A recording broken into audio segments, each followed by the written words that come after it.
Hello and welcome friends, मैं advocate Yogesh Dwivedi आप सभी का स्वागत करता हूं आपके अपने लीगल चैनल में। फ्रेंड्स, आज इस वीडियो के माध्यम से मैं आप लोगों से जुड़ा एक नए टॉपिक के साथ। आज का हमारा जो टॉपिक है वो है चेक बाउंस। तो मैं आज आपको बताने जा रहा हूं चेक बाउंस के केस में पीड़ित पक्षकार जो होता है उसको कैसे मदद स्टार्टिंग में मिलती है।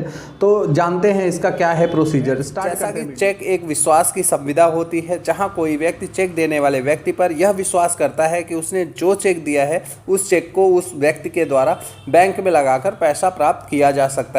ऐसे में कुछ व्यक्ति इस संविदा का गलत इस्तेमाल करके धोखाधड़ी करते हैं। जैसे चेक देते हैं परंतु उस बैंक या खाते में उतनी रकम नहीं रखते हैं जितने का उन्होंने चेक दिया होता है, या गलत साइन या फिर ओवर राइटिंग या फिर कोई ऐसा चेक देते हैं जिसका बैंक अकाउंट ही बंद या ब्लॉक होता है।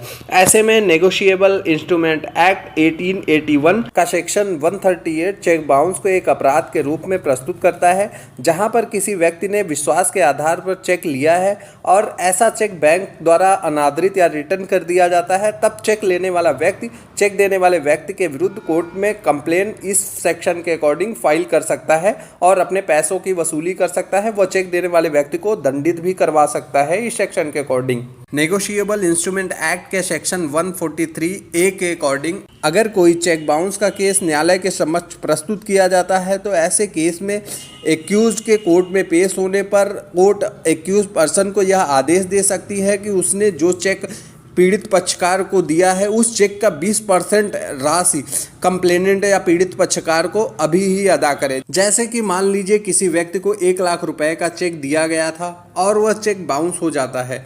चेक बाउंस होने की स्थिति में पीड़ित व्यक्ति अपने वकील के माध्यम से एक्यूज्ड को लीगल नोटिस भेजता है चेक बाउंस का। वह अगर 30 दिन के भीतर एक्यूज्ड उसका चेक अमाउंट वापस कर देता है फिर तो ठीक है, और अगर नहीं वापस करता है तो पीड़ित पक्षकार उस चेक बाउंस के अगेंस्ट में कोर्ट में केस फाइल कर सकता है नेगोशिएबल इंस्ट्रूमेंट एक्ट के सेक्शन 138 के अकॉर्डिंग। ऐसे केस के एक्सेप्ट होने के बाद कोर्ट एक्यूज्ड को न्यायालय में हाजिर होने के लिए सम्मन या नोटिस भेजती है। वह एक्यूज्ड को अपना जवाब देने को कहती है। जैसे ही एक्यूज्ड को सम्मन रिसीव्ड होता है तो एक्यूज्ड सम्मन या वारंट के साथ वह कोर्ट के द्वारा दिए गए डेट पर कोर्ट में पेश होता है। तब कोर्ट एक्यूज्ड पर चार्ज लगाती है। अगर एक्यूज्ड उस चार्ज को एक्सेप्ट कर लेता है तो कोर्ट उसे रकम पे करने का आदेश देती है। वह दंडित भी कर सकती है ऐसे केसेस में।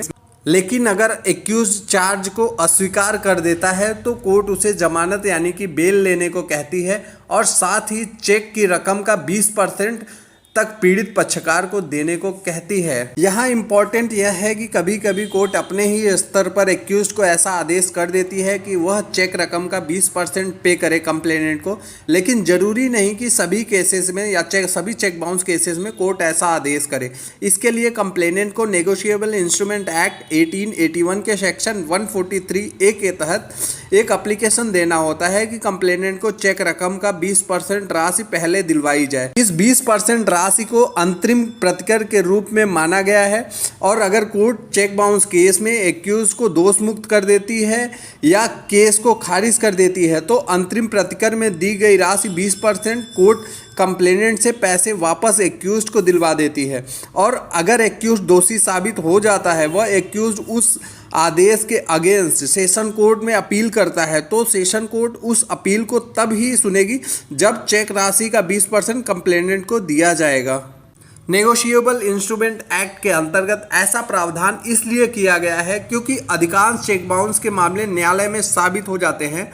कोई भी व्यक्ति किसी अन्य व्यक्ति को चेक किसी उद्देश्य से देता है, चेक विश्वास के आधार पर लिया जाता है। इसीलिए कोर्ट इन मामलों में यह धारणा लेकर चलती है कि अगर चेक दिया है तो कोई ना कोई लेन देन तो रहा ही। उम्मीद करता हूं आपको वीडियो अच्छी लगी होगी। ऐसे ही इन्फॉर्मेटिव वीडियोस के लिए प्लीज़ हमारे चैनल को सब्सक्राइब करना ना भूलें और वीडियो को ज़्यादा से ज़्यादा लाइक करें, शेयर करें ताकि ऐसी जानकारी मैं आप लोगों तक पहुँचाता रहूँ। Thank you so much friends. जय श्री कृष्णा।